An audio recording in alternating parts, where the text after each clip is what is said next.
Bandas criminales se disputan la extracción del oro en 250 minas del cantón Ponce Enríquez en Azuay, 80 de las cuales son legales y 50 están siendo extorsionados por delincuentes que obtienen entre 8 y 10 millones de dólares al mes. El Consejo Municipal de Quito aprobó una ordenanza que prohíbe que 2 o más personas viajen en una moto debido al incremento de la inseguridad. Henry Kronfle respondió a las acusaciones del mandatario Daniel Noboa sobre un pacto en la Asamblea para proteger a políticos sentenciados. Y así, los dos titulares del Ejecutivo y el Legislativo profundizan la pugna con tinte electoral. Las Fuerzas Armadas, la Policía y el Consejo de la Judicatura analizan la designación de jueces especiales para procesar a uniformados por el cumplimiento de sus funciones. 15 organizaciones feministas plantean la despenalización total del aborto y por ello demandan la inconstitucionalidad del artículo 149 del Código Penal. Dunia Martínez presidirá el Consejo de la Judicatura hasta el año 2025, cuando termine el periodo que le correspondía a Wilman Terán. El gremio de buses interprovinciales apagará motores el 16 y 17 de julio porque dice no tener garantías para trabajar y piden al gobierno un plan de seguridad. Televistazo inicia una serie sobre el río Machángara de Quito que por decisión judicial deberá ser descontaminado. Argentina juega su 9ª semifinal en la Copa América contra la sorpresiva Canadá. Televistazo estelar con Juan Carlos Aisprúa. Buenas noches, amigos. Bienvenidos a Televistazo estelar. Le tomamos el pulso a la pugna entre el Ejecutivo y Legislativo. Comenzamos.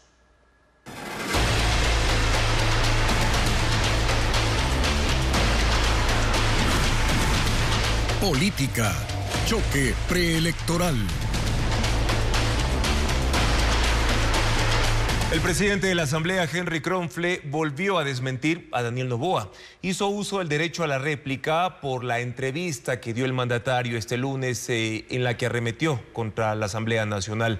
Pese a la confrontación, invitó a un diálogo al Ejecutivo. Luisa María Heredia con el informe. Haciendo uso de su derecho a la réplica, Henry Kronfle habló para las mismas 200 emisoras que 24 horas antes transmitieron el enlace radial en que participó el presidente Daniel Noboa. El objetivo era desmentir a Noboa, algo que ya hizo en una rueda de prensa que ofreció el lunes por la tarde, pero de todas maneras quiso exponer los mismos argumentos en el mismo espacio y tiempo que usó el mandatario. Empezó por responder al ataque directo del presidente, quien lo acusó de proteger a Rafael Correa para no dar paso a un pedido de fiscalización en su contra, con las declaraciones que emitió luego de la incursión a la Embajada de México para detener a Jorge Glass. Kronfle explicó. La Asamblea solo puede fiscalizar a los funcionarios que están en funciones y a los exfuncionarios hasta un año después que son sujetos a control político. Lo que pasa es que el gobierno está acostumbrado a ir a atropellar. Luego se refirió al por qué se dio de baja los juicios políticos en contra de 3 exfuncionarios del gobierno de Guillermo Lasso, lo que apuró el procesamiento de la canciller Gabriela Sommerfield. Insiste en que había una desnaturalización. ¿Qué es lo que se hizo aquí? Meter juicios políticos a diestra y siniestra, tener esos juicios políticos y obligar a la Asamblea a que se traten esos juicios políticos, y así, si habían juicios políticos posteriores para los funcionarios de turno de este gobierno, se dilataban para tener una patente de corso para hacer cualquier cosa y que no se sancione a nadie. También descartó que la Asamblea esté intentando salvar a políticos sentenciados a cambio de votos en el Pleno, como insinuó el ministro de Gobierno Miquel Sensi Contugui en entrevista. Ningún asambleísta le puede pedir al gobierno que saque o que meta gente de la cárcel. Eso lo determina un juez. Y pese a la confrontación constante con el vocero del gobierno, Esteban Torres, y ahora con el presidente Noboa, finalmente el titular de la Asamblea invitó al diálogo al Ejecutivo. Le extiendo como Asamblea Nacional la mano al gobierno para que venga a dialogar, con la verdad, como lo habíamos venido haciendo, y nosotros lo seguiremos haciendo a favor del pueblo ecuatoriano. Kronfle destacó la labor del Legislativo. Recordó que han aprobado 25 leyes en este periodo y que la mayoría tienen que ver con seguridad. Ahora, Daniel Noboa y Henry Kronfle caminan sobre líneas difusas donde no se termina de identificar si sus acciones corresponden a sus funciones o probables candidaturas en 2025. Aunque ninguno acepta plenamente que correrá por la presidencia, hasta el momento los hechos y los discursos apuntan en esa dirección. Tanto el presidente de la República como el titular de la Asamblea Nacional a ratos se pierden en los linderos de su rol y cruzan quizás sin darse cuenta la delgada línea que los separa de sus candidaturas en ciernes. Por su exposición es más evidente en Daniel Noboa, quien en sus actos públicos ha convertido en ceremonia el no referirse tanto a lo que se hace, sino a lo que se va a hacer, anclado en la promesa, característica de quien aspira a algo. Si le preguntan frontalmente, él dice estar claro en su rol de mandatario. Yo estoy ahorita de presidente de la República, todavía no soy candidato. Pero no quiere o no puede desligarse de la campaña electoral que se avecina, identifica a los adversarios. También habla de encuestas. Sería correcto decir no, que todo está peor, todo está mal, pero porque ellos son candidatos. 5 encuestadoras, muchas de ellas que no eran ni afines a nosotros, nos ponen como el candidato a batir. A esa cancha con paso firme ha resuelto entrar el presidente de la Asamblea, Henry Kronfle, quien de aliado del gobierno, de nexo primero entre las dos funciones del Estado, pasó a ser piedra de toque, el que aclara, el contradictor, y en la misma escena, la del TikTok. Presidente, el gobierno se volvió a pronunciar. No tengo tiempo para mentiras, estoy trabajando. El asunto es que a los titulares del Ejecutivo y del Legislativo se los da como fijos en la papeleta presidencial del 2025 y no hay declaración en contrario. Entonces, no está claro si sus acciones responden a su gestión o a sus campañas, si las condonaciones de deudas y los créditos para las pymes son actos de gobierno puro o si tienen un trasfondo electoral. De igual manera, la acción legislativa y la fiscalización sobre 2 ministras de Estado corresponden integralmente a las funciones de la Asamblea o buscan desgastar al contrincante. Y es sobre esas líneas difusas que se desarrolla la política en estos días. El diálogo es la salida que propone el presidente de la Asamblea Nacional para terminar con la pugna entre Ejecutivo y Legislativo, pero el partido de gobierno pone condiciones para que esto pueda ocurrir. Adriana Bermeo recoge las reacciones de las bancadas legislativas. Borrón y cuenta nueva es la postura del presidente de la Asamblea, Henry Kronfle, que invitó al presidente Daniel Noboa al diálogo como mecanismo para resolver las diferencias entre las dos funciones del Estado. Eso sí, diálogo con la verdad, como lo habíamos venido haciendo, dijo Kronfle. Sus declaraciones trascendieron en el Parlamento. Valentina Centeno, jefa de la bancada de gobierno, respondió sí al diálogo, pero con condiciones. Cuando acabe el pacto antigobierno, cuando acabe la componenda en contra del presidente Daniel Noboa, cuando terminen estos ataques o esta intención de dinamitar y entorpecer el trabajo del gobierno. Y a la lista añadió que la Asamblea intenta sacar a los ministros del gobierno adelantando juicios políticos, que crea comisiones ocasionales que entorpecen el trabajo del presidente Daniel Noboa. En definitiva, que el legislativo actúa como un enemigo y así es complicado sentarse a conversar. Estos asambleístas sí son enemigos. Y esto empezó con ponerle a la fiscal general del Estado al frente de Ronnie Aliaga. ¿A quién se le ocurre semejante barbaridad? El presidente de la República mira fantasmas donde no hay, quiere echarle la culpa a la Asamblea de las improvisaciones. El Partido Social Cristiano, Pachacutic y Construye apoyan el diálogo para manejar una agenda parlamentaria común que permita aprobar leyes, pero no desconocen que estar a puertas de una elección presidencial agudiza las diferencias. Cuando sea el periodo electoral, que es en enero, que tiene que hacerse campaña política, pero no adelantemos 6 meses antes de ninguno de los dos sectores, porque así se lo está manejando lamentablemente.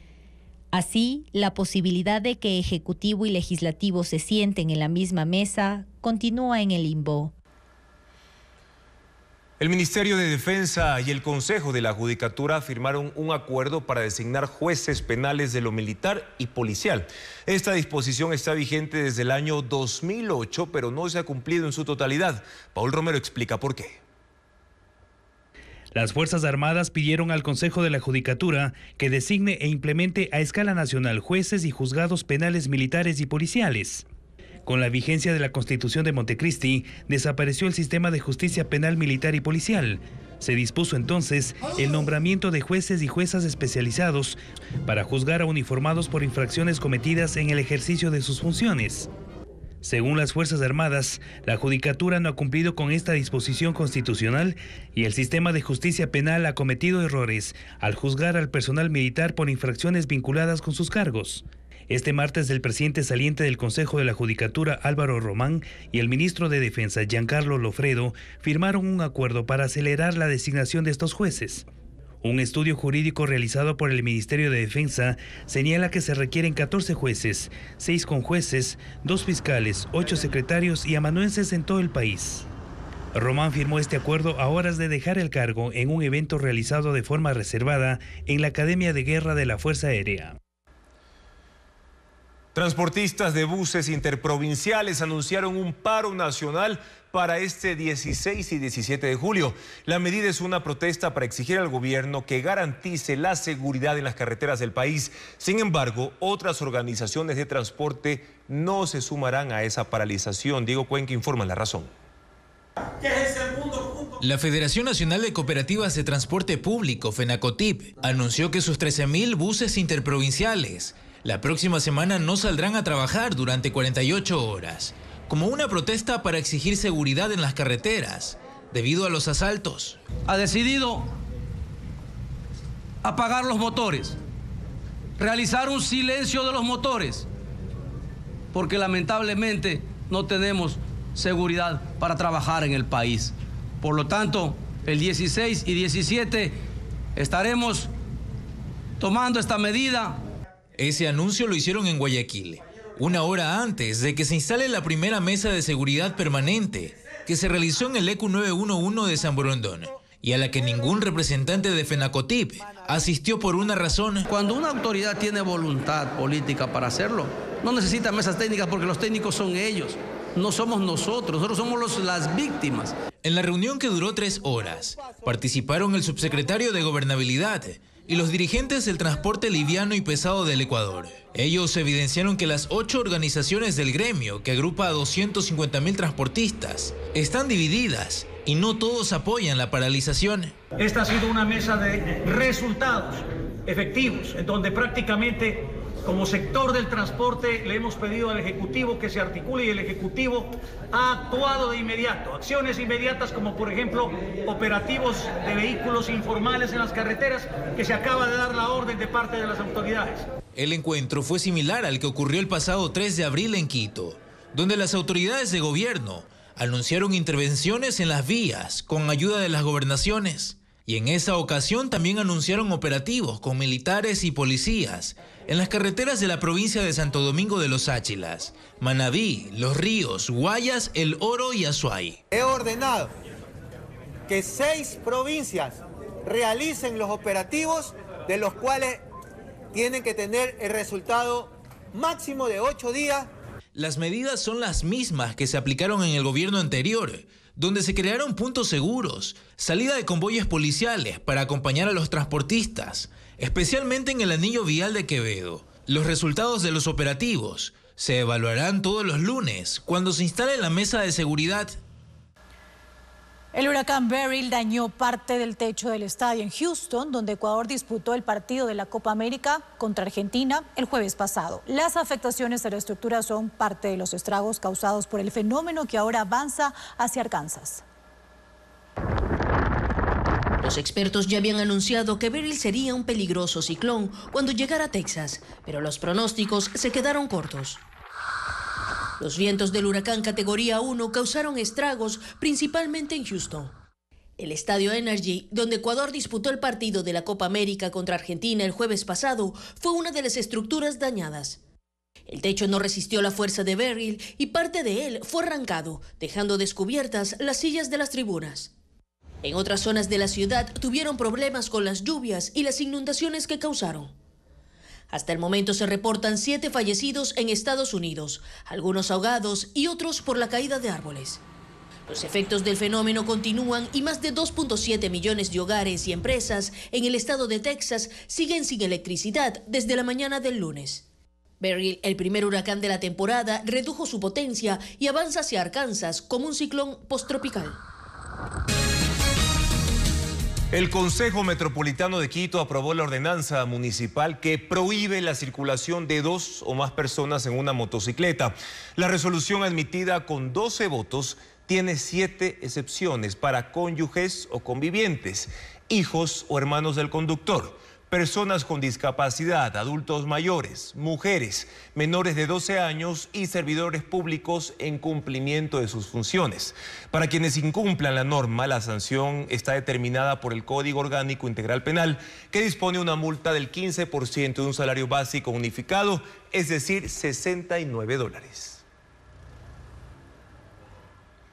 En Quito se desarrolla la 5ª Jornada Iberoamericana de Seguridad Vial. La principal preocupación se centra en los motociclistas, que representan casi la mitad de fallecidos en los siniestros de tránsito. Valeria Navarro cubrió esa cita. 4 de cada 10 fallecidos por accidentes de tránsito son motociclistas, hombres de 20 a 39 años en su mayoría. En la región, salvo en Trinidad y Tobago, la situación es similar. Por esto, y para analizar soluciones, autoridades locales de Costa Rica y México, así como colectivos y académicos, están reunidos en la 5ª Jornada Iberoamericana de Seguridad Vial en la Universidad Católica de Quito. Ellos y la Organización Panamericana de la Salud consideran que las carreteras no están pensadas para los motociclistas por el diseño de las curvas, la ubicación y velocidad de los radares y los rompevelocidades. Por ejemplo, en vías urbanas que no se permita ir a más de 50 o 30 kilómetros por hora. Otra sugerencia es que las escuelas de conducir modifiquen su enseñanza tomando en cuenta que el 45% de conductores provienen de ingresos medios y bajos y usan la moto para trabajar.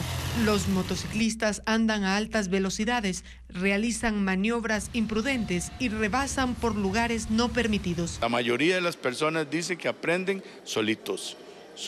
Alguien más los enseña, pero no hay un proceso de formación. En sus recomendaciones dicen que los controles de las licencias de conducir y revisar los estados de las motocicletas deben ser más rigurosos. En Trinidad y Tobago, un país en el Caribe, medidas como estas redujeron en un 50% los siniestros. Los colectivos pidieron que se eliminen los aranceles de los cascos homologados, porque a diferencia de otros, tienen certificados internacionales y capas acolchonadas. Esos dispositivos que tienen broches metálicos y no de plásticos se activan como un airbag para reducir el impacto.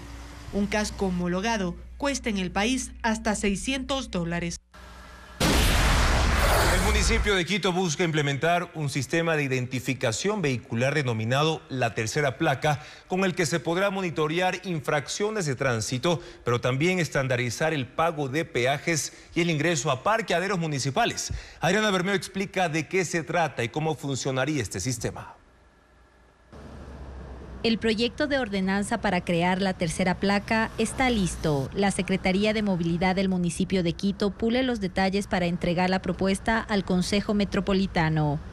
La tercera placa es un sistema automático de identificación vehicular. Funcionará con un dispositivo electrónico que se colocará en los autos cuando se haga la revisión técnica vehicular, similar al tag para peajes. Será obligatorio para vehículos privados, buses, taxis y camionetas comerciales que circulen por la capital. Coloco antenas a lo largo del Distrito Metropolitano de Quito y al momento que el vehículo pasa por esa antena, se registra ese paso y sé que el vehículo pasó por ahí. No es un sistema de posicionamiento global permanente que iba a ser donde están los vehículos. La tercera placa de forma automática detectará vehículos que incumplan con el pico y placa, invadan carriles de uso exclusivo o se pasen un semáforo en rojo. En estos casos se aplicarán multas. También permitirá unificar el pago de peajes y parqueaderos municipales mediante la cuenta ciudad que se utiliza para el Metro de Quito y servirá para monitorear a los buses y taxis de transporte público. Las personas que no viven en la capital y viajen eventualmente pueden adquirir este sistema que, según cálculos preliminares de la Secretaría de Movilidad, costará entre $7 y $12, pero no están obligadas a hacerlo. Los que vengan por primera vez, vengan de visita, vengan de viaje y no puedan tenerlo, nosotros siempre complementaremos con temas de cámaras lectoras de placa. El proyecto de ordenanza de la tercera placa se analizará en 2 debates. Tras su aprobación entrará en vigencia en enero del 2025. En la capital circulan 500.000 vehículos. El municipio prevé que en 2 años todos cuenten con la tercera placa. El coordinador de la Comisión Nacional Anticorrupción, Germán Rodas, desmintió a Daniel Noboa, quien aseguró este lunes que la adjudicación de la construcción de la nueva cárcel de Santa Elena fue un acuerdo entre gobiernos con China. Rodas presentó documentación que a su criterio evidencia que la compañía fue la única invitada a participar por el gobierno, pese a estar involucrada en la irregular venta del Hotel Quito. Luisa María Heredia con el informe. Uno de los cuestionamientos a la construcción de la nueva cárcel de Santa Elena tiene que ver con la compañía que ejecuta la obra, Puentes y Calzadas Infraestructuras, por ser subsidiaria de la empresa China Road and Bridge Corporation, que obtuvo de forma ilegal el Hotel Quito cuando el IES vendió ilegítimamente ese bien público y patrimonial, según precisó en un comunicado a la Comisión Nacional Anticorrupción, pronunciamiento al que el presidente Daniel Noboa reaccionó en la entrevista radial de lunes. Se la han adjudicado a una empresa china. No, un acuerdo gobierno-gobierno. ¿Quién está en contra de la cárcel? Ellos mismos. La famosa Comisión Nacional Anticorrupción. Imagínense, pues, o sea, ¿cuándo ha funcionado? Deme caso cuándo ha funcionado eso. Quieren parar una cárcel. ¿Quién se beneficia si es que paran una cárcel? Los criminales, pues. El coordinador de la comisión, Germán Rodas, desmintió a Noboa. En entrevista con Contacto Directo presentó documentos que, según explica, demuestran que no hubo acuerdo entre gobiernos, sino una invitación directa a la empresa. La invitación, aquí están mis manos, le hacen a la empresa Puentes y Calzadas señalándole como empresa subsidiaria la invitación para que participe de manera directa en lo que sería la construcción de esta cárcel. Esto se llama una contratación de régimen especial. Y pese a que el tipo de proceso lo permitía, no hubo más llamados a participar en la adjudicación del contrato. Pueden o debían haber invitado a 2, 3 empresas, bueno, que le invitan a esta empresa. Ese es el régimen especial y ponen en marcha el contrato. Todos los documentos físicos y la información que forma parte del proceso de contratación de la obra está clasificada como reservada por el Servicio de Atención a Privados de Libertad SNAI desde abril. Por tanto, no ha sido mostrada públicamente ni transparentada. Rodas además lamentó la forma en la que Noboa respondió a la observación. Las respuestas destempladas no hacen sino hacernos pensar que estamos al borde o de un momento de autoritarismo, que no hay cordura, que hay un estrés permanente por la campaña electoral en curso. Para Rodas, la respuesta de Noboa fue antojadiza y prepotente y le recuerda la persecución que vivió la comisión en la época de Rafael Correa. Televistazo tuvo acceso a las versiones de los oficiales procesados por el femicidio de Pamela Atti en un cuartel militar. Los involucrados describieron los últimos días de vida de la joven subteniente del Ejército. Fabiola Santana amplía esta información. Los 4 militares procesados por el femicidio de la subteniente Pamela Atti fueron convocados para que amplíen su versión este miércoles en la Fiscalía de Orellana. Televistazo tuvo acceso a sus primeras declaraciones el 29 de junio, cuando la oficial fue hallada muerta en la Brigada 19 Napo de Orellana. Los mayores Freddy Quintanilla y Javier Pino Argote coincidieron en que el día anterior no estuvieron en la reunión en la que los militares bebieron licor, y 2 que cuando pasaron por el lugar de la celebración retiraron a la subteniente con otros 2 oficiales para llevarla a la habitación. El subteniente Jiménez le sacó los zapatos y el teniente Mena le aflojó el cinturón y los 2 oficiales le pusieron de lado y le colocó el mayor Pinargote una almohada en el costado para que quede bien acomodadita. Yo le coloqué la almohada en su espalda.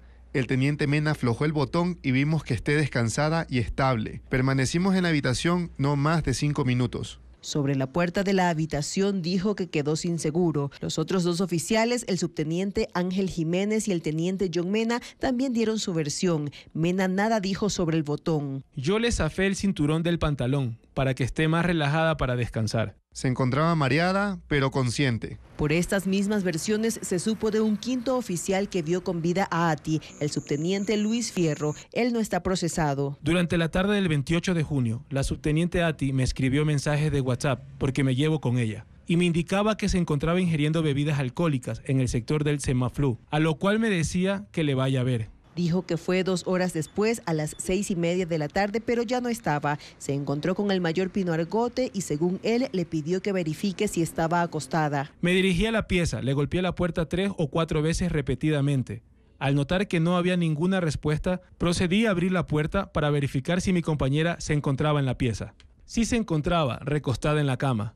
En ese momento procedí a cerrar la puerta y dirigirme al vehículo para nuevamente ir a la prevención y hacerme cargo de mi guardia. El subteniente dijo que tardó entre 10 y 15 segundos. La próxima en verla, ya muerta, fue la capitán María Vaca a la mañana siguiente. En eso de las 6:30 más o menos voy a tocarle la puerta, la misma que no me abría.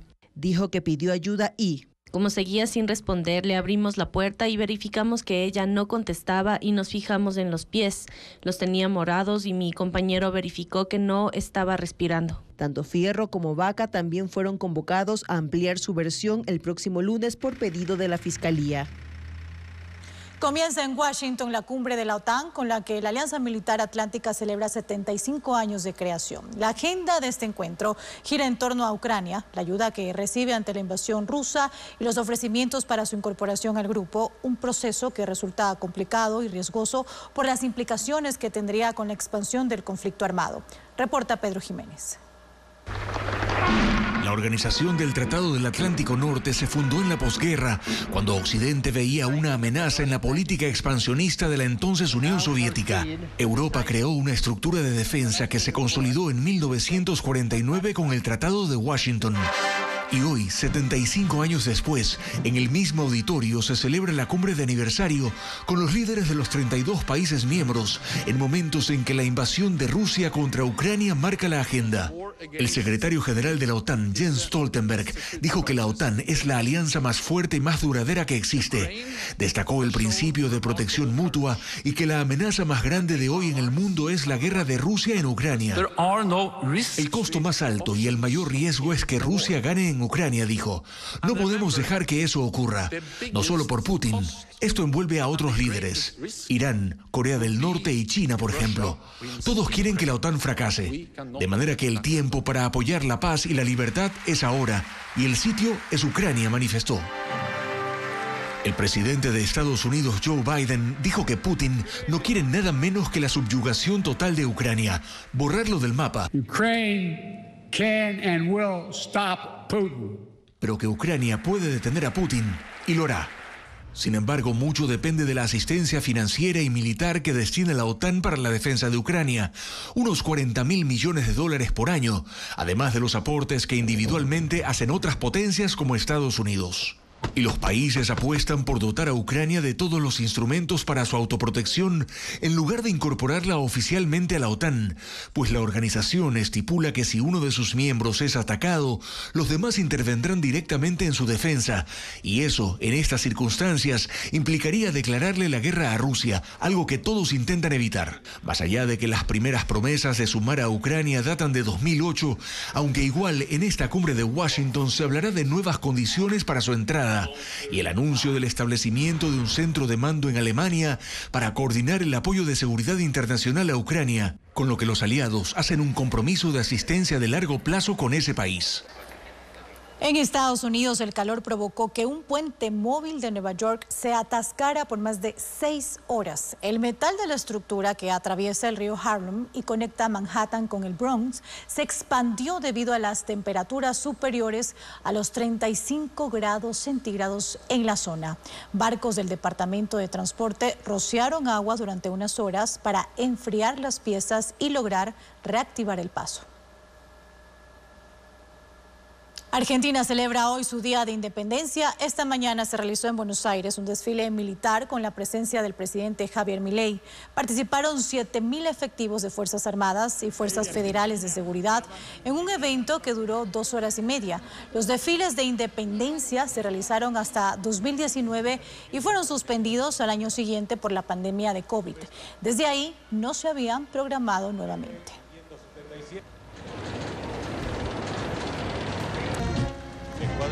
El registro civil anuncia nuevas agencias para tramitar pasaportes en 4 provincias, mientras que el gobierno de Estados Unidos ofrece becas para ecuatorianos. Diego Cuenca informa además que el INAMI pronostica una alta radiación ultravioleta en 19 provincias para mañana.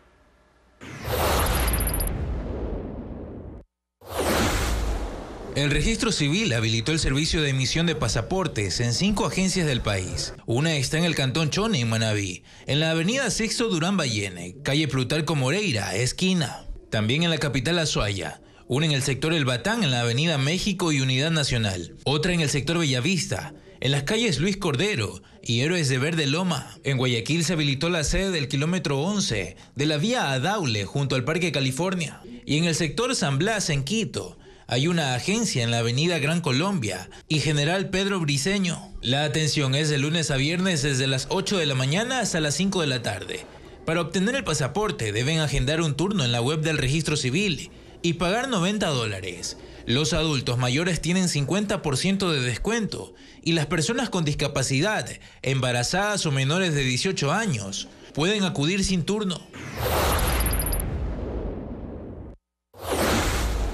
Ecuatorianos entre 30 y 50 años pueden postular para una beca en el programa Hubert Humphrey de desarrollo académico y profesional en universidades de los Estados Unidos. Los postulantes deben laborar en entidades sin fines de lucro, privadas o públicas, vinculadas al servicio comunitario. El programa Fulbright de intercambio internacional pertenece al gobierno de los Estados Unidos y ofrece 12 especialidades con una duración de 10 meses. Para revisar los requisitos y postular hasta este 15 de julio, deben ingresar a fulbright.org.es.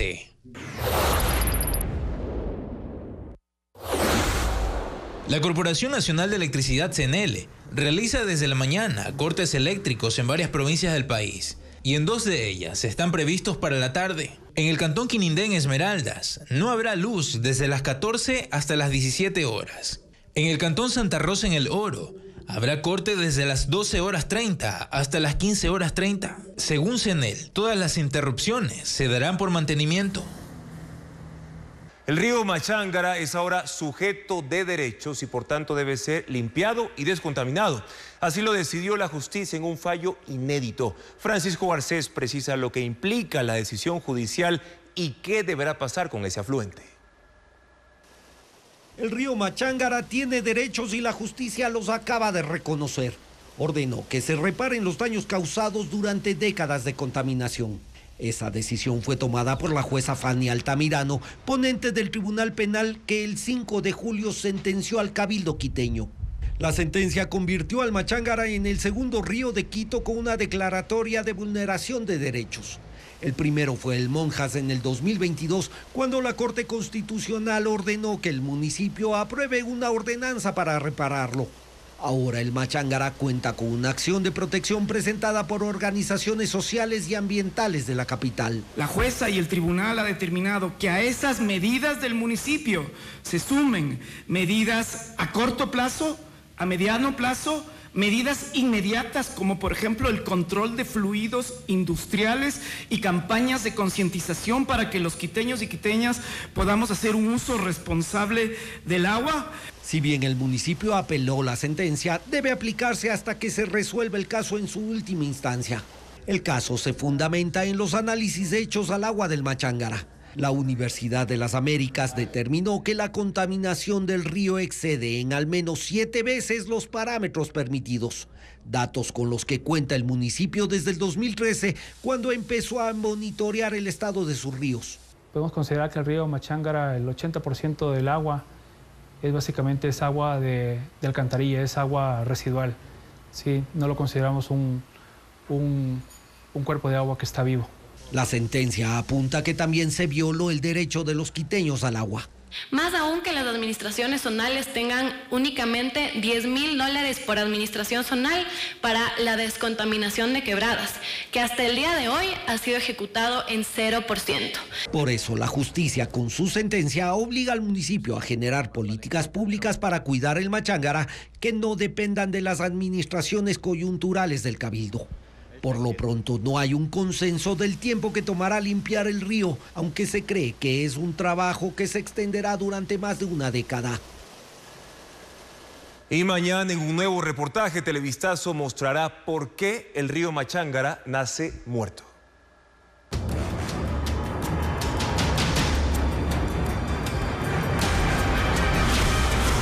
Ponce Enríquez, ¿cómo sacar a los lobos?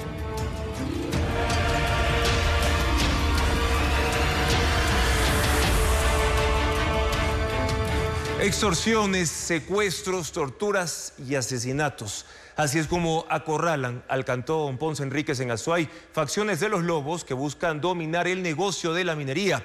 Según la Cámara Nacional de Minería, estos grupos criminales tienen el poder sobre más del 50% de las minas en esa localidad, obteniendo así hasta 10 millones de dólares por mes. La promesa dorada que alguna vez impulsó el desarrollo de Ponce Enríquez se ha convertido en su mayor terror. La extracción de oro cayó en manos de las bandas criminales Los Lobos y Los Lobos Box, que además libran una guerra por el control. La Cámara Nacional de la Minería indica que en este cantón de 25.000 habitantes existen al menos 250 minas, de las cuales solo 80 son legales. Es decir, tienen autorización del Estado ecuatoriano para operar. De esas 50 son extorsionadas, obligándolas a pagar entre 20.000 y 100.000 dólares mensuales o a entregar el 30% de su producción para continuar operando. 10 han cerrado sus campamentos y otras 20 se resisten a ser sometidas, lo que ha resultado en varios ataques a sus administradores y trabajadores. Según inteligencia militar, los criminales se han dividido en dos frentes. Los sableros se desplazan por zonas mineras para extraer oro y se ha calculado que se subdividen en unos 90 grupos. En tanto, agrupaciones armadas encabezadas por extranjeros se encargan de vacunar a minas existentes. Los líderes que manejan estas bandas son gente con experiencia militar, específicamente en selva.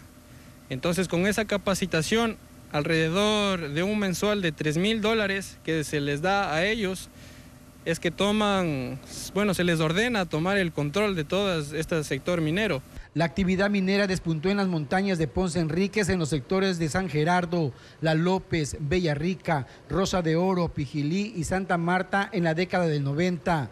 Sin embargo, de acuerdo a inteligencia militar, en 2021 grupos armados empezaron a incursionar y para finales de 2022 se adueñaron del negocio mediante intimidación, extorsión, secuestro, tortura y asesinato contra mineros y comerciantes. Tanto ha calado la violencia que desde inicios de este año la Oficina Técnica del Ministerio de Ambiente, encargada de los controles en la zona, señaló en un comunicado que suspendió sus operaciones en la localidad por temor a represalias. Como se mezcla el dinero con lavado, es por eso que los GDOs tienen un mayor privilegio por la toma total de todo este control minero. Lo que es los Lobos Box están conformados por el Cejas y los Lobos normales por el Calaca. Según la Cámara Nacional de la Minería, las dos facciones de los lobos que operan en Ponce Enríquez han tomado el control de más del 50% del negocio minero y cada mes generan entre 8 y 10 millones de dólares. La pugna por dominar completamente el negocio ha convertido la violencia en la rutina del cantón, que este año lleva 36 asesinatos, duplicando las cifras del mismo periodo en 2023.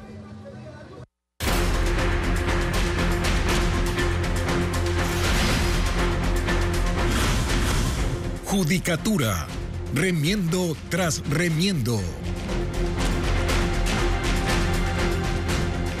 Una académica es la nueva presidenta del Consejo de la Judicatura. Se trata de Dunia Martínez, quien fue la única mujer en integrar la terna enviada por la Corte Nacional de Justicia, como le informa Fabiola Santana. Ella es cuencana y es la nueva presidenta del Consejo de la Judicatura. Dunia Carmita Martínez Molina tiene 51 años, es una abogada de los tribunales, se graduó en la Universidad de la Azuay y allí también hizo su doctorado en jurisprudencia. Tiene una maestría en Derecho en la Universidad Andina Simón Bolívar. Vive en Quito y ha estado involucrada en concursos relacionados con la Corte Constitucional. En 2019 formó parte de los jueces elegibles y en 2022 integró la comisión calificadora para la renovación de jueces de la Corte Constitucional, como uno de los delegados de la función ejecutiva y del expresidente Guillermo Lasso. Su fuerte está en la academia. Desde hace 17 años ha sido docente en universidades como la de la Azuay, la Central del Ecuador, la Andina Simón Bolívar y la de las Américas, en Derecho Constitucional, Garantías Constitucionales y Derecho al Consumidor. También ha publicado artículos académicos. Es una mujer elocuente y formal. Ayer captó la atención de los vocales del Consejo de Participación Ciudadana durante la presentación de su plan de trabajo. Ella fue la única mujer en integrar la terna que envió el 23 de mayo la Corte Nacional de Justicia y será posesionada por la Asamblea este jueves a las 8:45 en una sesión virtual. El Consejo de la Judicatura tiene pendiente la designación de jueces y conjueces de la Corte Nacional de Justicia, además de la implementación de unidades judiciales especializadas para cumplir con el mandato de la consulta popular. Paul Romero amplía esta información. La nueva presidenta del Consejo de la Judicatura, Dunia Martínez, asume el cargo con 3 tareas urgentes. Terminar el concurso para designar 10 jueces y conjueces de la Corte Nacional de Justicia. Este proceso de selección empezó en abril bajo la administración del presidente saliente Álvaro Román, quien echó abajo el concurso de su antecesor Wilman Terán, preso por el caso Metástasis. El concurso se encuentra en la fase de oposición y méritos, a la que llegaron 117 aspirantes. Los candidatos se someterán a pruebas de confianza y honestidad antes de su designación, que se prevé será en octubre próximo. Otra prioridad es acelerar el concurso para la conformación del banco de elegibles de la carrera judicial. Jueces de todos los niveles para cubrir 590 vacantes a escala nacional entre juzgados, tribunales y cortes provinciales. Se inscribieron más de 8.000 aspirantes. La Judicatura integró un equipo técnico para la verificación de requisitos.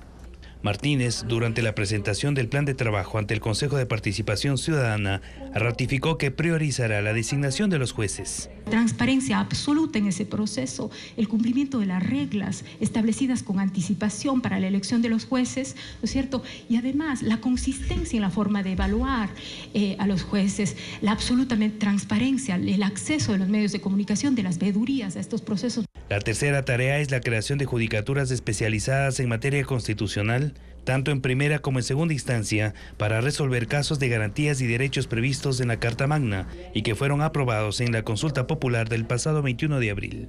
El presupuesto para su implementación es de $15 millones. La Asamblea Nacional, con 128 votos a favor, censuró políticamente al ex vocal del Consejo de la Judicatura, Javier Muñoz, ahora detenido. Fue acusado de incumplimiento de funciones al manipular las votaciones del Consejo. Muñoz no podrá ejercer cargos públicos durante 2 años. Para el 16 de julio se convocó a la sesión para enjuiciar políticamente al expresidente del Consejo de la Judicatura, Wilman Terán, y a la ex consejera, Maribel Barreno. Organizaciones de mujeres y de derechos humanos presentaron una demanda en la Corte Constitucional para la despenalización total del aborto. Buscan que se elimine el artículo 149 del Código Integral Penal. Jacqueline Rodas con el informe. Representantes de 15 colectivos feministas de derechos humanos y religiosos presentaron una demanda en la Corte Constitucional para conseguir la despenalización total del aborto. En 2021 en Ecuador se despenalizó el aborto en casos de violación, pero ahora buscan que se elimine del Código Penal el artículo 149 que sanciona con cárcel el aborto consentido o voluntario. La persona que haga abortar a una mujer que ha consentido en ello será sancionada con prisión de 1 a 3 años, y la mujer que cause su aborto o permita que otro se lo cause será sancionada con prisión de 6 meses a 2 años. Según las demandantes, ese artículo afecta únicamente a las mujeres pobres que ante el temor de ir a la cárcel acuden a centros clandestinos. Las que tienen dinero abortan en condiciones que no implican riesgo para su vida. Los prejuicios que todavía se mantienen en nuestra sociedad impiden que las mujeres, niñas y personas gestantes puedan acceder a este servicio, y el miedo sobre todo, ¿no? La desinformación, y por eso despenalizar totalmente, no solamente en la ley, sino también de manera social, es urgente en este país. Las mujeres en las ruralidades no conocen y no tienen información cercana, segura y veraz, y es así que nos sumamos a esta acción porque creemos que es nuestro derecho, lo exigimos. La demanda entra a un proceso de admisión. Si lo supera, se asignará un juez constitucional que puede llamar a audiencia antes de elaborar un proyecto de sentencia para aprobación del Pleno. Su resolución puede tomar años si se atiende en orden cronológico. Las demandantes solicitan a la Corte que, mientras tanto, emita medidas cautelares para que el artículo que sanciona el aborto voluntario no se aplique. La imagen de presentadores de Televistazo es usada de manera fraudulenta en las redes sociales para estafar a la ciudadanía mediante una manipulación de imágenes con inteligencia artificial. También se direcciona a las víctimas a un portal de internet falso, clonando el de Coavisa, como lo alerta Luis Alfredo Zúñiga. El deepfake es un video, imagen o audio manipulado con inteligencia artificial que imita la apariencia o voz de una persona, aparentando que está haciendo o diciendo cosas que en la realidad no ocurrieron. Esta técnica, que se ha convertido en una tendencia en Internet, también se usa para actos ilícitos. En redes sociales como Facebook e Instagram están circulando deepfakes en los que se utiliza la imagen de presentadores de Televistazo y el logo de Ecuavisa para hacer anuncios falsos, intentando estafar a los usuarios. Madre de 3 hijos, fundadora de un proyecto de inversión donde todos los ecuatorianos multiplican sus ingresos diariamente.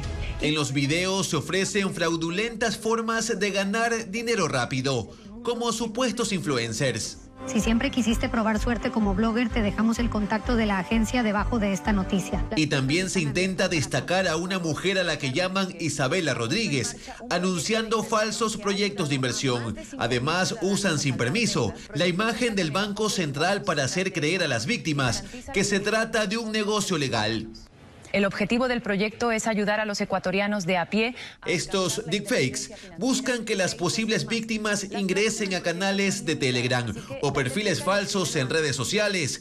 Incluso han clonado el portal web de Ecuavisa para persuadir a sus víctimas a que proporcionen sus datos personales o para depositar dinero en cuentas de terceros. Ninguno de estos videos es real y ninguna de esas cuentas falsas de redes sociales tiene relación ni autorización de Ecuavisa, el noticiero Televistazo ni sus presentadores, por lo que este medio alerta a la ciudadanía para evitar ser engañados. 4 universidades presentaron la primera farmacopea de plantas medicinales. ¿Pero qué es? ¿Para qué sirve? ¿Y cómo ayuda esto a las comunidades ancestrales? Valeria Navarro lo explica. Ecuador tiene su primera farmacopea herbolaria, un registro digital gratuito que recopila investigaciones científicas sobre las plantas medicinales del país. La iniciativa, creada por 4 universidades, fue presentada hoy en la Escuela Politécnica Nacional. Participaron estudiantes, comunidades indígenas, docentes locales y extranjeros. Son 14 investigaciones en español con resúmenes en quichua e inglés. Describen la composición química de cada planta, ubicación geográfica y la cantidad de dosis que puede ser aplicada en un tratamiento medicinal. Cada monografía tomó un año de investigación. ¿Te sirve o no sirve desde el punto de vista farmacológico, es decir, la acción que puede tener en un paciente? La farmacopea busca fusionar la ciencia con los saberes ancestrales. De cada planta se señalan los defectos que tienen en la salud. Por ejemplo, la guayusa sirve para el tratamiento de la diabetes, desinflamar riñones, tratar ovarios poliquísticos, entre otros. El ajenjo se utiliza para tratar la fiebre y los escalofríos. Nuestros ancestros siempre había alguna enfermedad, ¿cómo lo curaban? Con las plantas naturales, pero ahora ya los jóvenes prácticamente no se conoce todo, somos con pastillas, farmacias. Docentes de la Universidad de Amberes de Bélgica cuentan que la farmacopea ayuda a las autoridades sanitarias y de salud a controlar la calidad de las plantas medicinales del país e identificar cómo deben ser usadas en los productos. La farmacopea permite además tener un registro genético de las plantas medicinales. La plataforma www.farmacopea.es seguirá compilando más investigaciones de las universidades del país. 32 marcas de vehículos se exhiben en el Auto Show 2024 en Guayaquil con lanzamientos de nuevos modelos. También con mayor oferta de carros híbridos y eléctricos e innovaciones tecnológicas que son parte de las atracciones. Luis Alfredo Zúñiga con un recorrido por la feria. El sector automotriz le apuesta al Auto Show 2024 para mostrar lo mejor de su portafolio. El centro de convenciones en el norte de Guayaquil reúne a 32 marcas que exhiben autos, camionetas, SUV e incluso trailers, con la intención de llamar la atención de los compradores, luego de cerrar el primer semestre del año con una contracción en ventas del 18%. La innovación tecnológica, nuevas herramientas de seguridad y pantallas digitales giratorias son parte de las nuevas versiones de autos que se exhiben. Aproximadamente por cada marca pueden haber unos 8 modelos, de los cuales algunos son nuevos que se están lanzando por primera vez al mercado. Son cientos de carros nuevos que vas a poder acceder.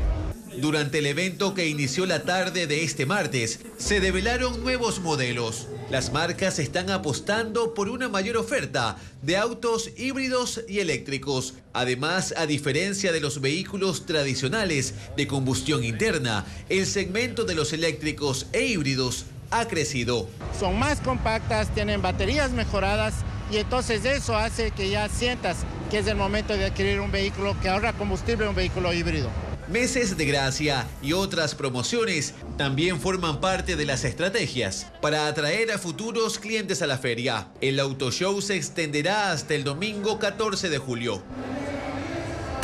En el Museo Cultural de Loja se alista un recital de piano con el músico Cristian Ochoa Carrasco. Mientras en Guayaquil la obra Interapiables, que mezcla el humor, la danza y hasta el chisme, estará en el Teatro Fedenador. Estefanía Arias con la agenda cultural.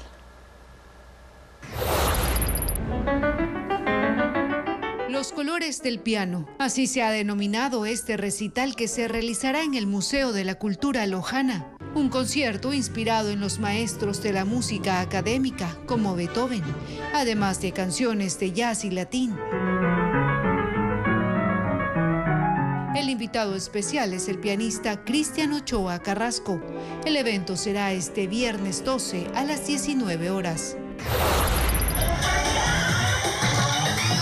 En esta obra el dicho es: cada diva loca con su tema.